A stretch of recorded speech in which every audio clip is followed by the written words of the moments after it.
Комуналното јавно претпријатие Водовод и единица зеленило секоја година во месец мај започнува со хортикултурното уредување на централното градско подрачје на неколку локации.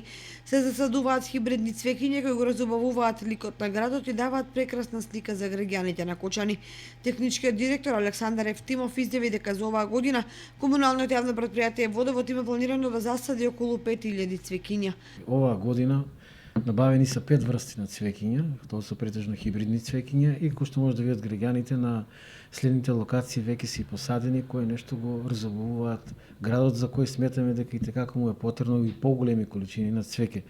Можам да ви кажам за информација дека моментално цвеќе е посадено на Кружниот ток, Триаголникот, пред собранието и на Дуплиот мост. Останува уште да се средат со цвеќе џандариерите покрај реката и градскиот парк. Сметаме дека оваа традиција со интензивирањето на времето и температурите, кои до сега не дозволува за брзо да се вегетира цвеќето, во иднина градот ќе добие сосем друг лик со адекватно цвеќе и во поголеми количини.